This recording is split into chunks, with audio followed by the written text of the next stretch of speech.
દિલ્હીના મુખ્યમંત્રી અરવિંદ કેજરીવાલના જેલ જવા મામલે આપનો આરોપ, કહ્યું ચૂંટણી માહોલમાં જેલ મોકલવા એ ભાજપની નીતિ. ભાજપે આરોપોનું કર્યું ખંડન, કહ્યું તથ્યાત્મક રિપોર્ટને આધારે કોર્ટે સંભળાવ્યો નિર્ણય. 15 એપ્રિલ સુધી કેજરીવાલ રહેશે જ્યુડિશિયલ કસ્ટડીમાં.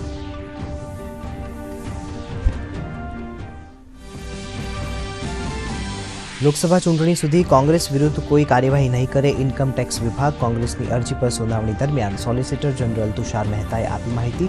કોંગ્રેસના વકીલ મનુ સિંઘવીએ વ્યક્ત કરી ખુશી.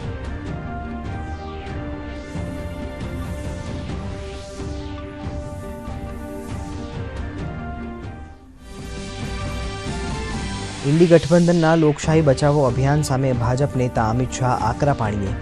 કહ્યું કોંગ્રેસના શાસનકાળમાં જ લાદવામાં આવી હતી ઇમરજન્સી. લોકશાહી મુદ્દે રાહુલ ગાંધીને નિવેદન નહીં કરવાની ટકોર.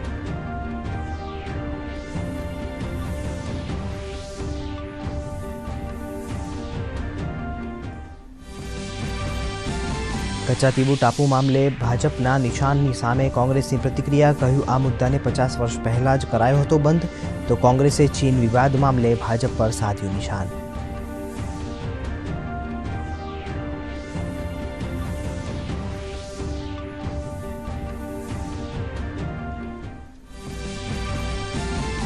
વર્ષ 2014ના સમયે કંગાળ હાલતમાં પહોંચેલી ભારતની બેન્કિંગ સિસ્ટમ આજે ઘણી મજબૂત.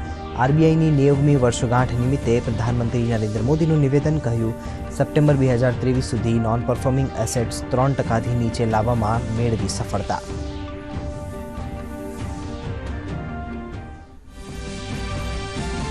જીએસટી કલેક્શનમાં બન્યો બીજો સૌથી મોટો રેકોર્ડ. માર્ચમાં 1.78 કરોડ રૂપિયાનું નોંધાયું જીએસટી કલેક્શન.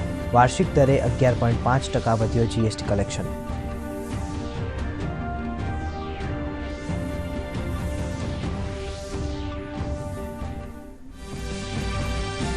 ભાજપમાં આંતરિક વિરોધના સૂરની વચ્ચે રાજકોટ બેઠકના ઉમેદવાર પરસોત્તમ રૂપાલા પડ્યા નરમ. કહ્યું પાર્લામેન્ટરી બોર્ડને આખરી નિર્ણય લેવાનો અધિકાર.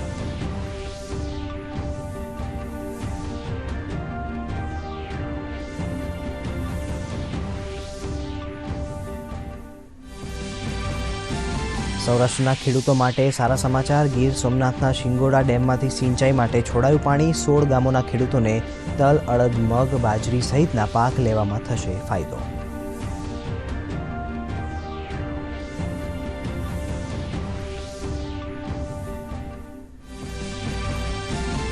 રાજ્યમાં ગરમીમાં આંશિક રાહત. 9 શહેરોમાં તાપમાન 36 ડિગ્રીથી નીચે નોંધાયું. અમરેલી 39 ડિગ્રી મહત્તમ તાપમાનની સાથે સૌથી ગરમ શહેર. આગામી 5 દિવસ હીટ વેવની શક્યતા નહિવત.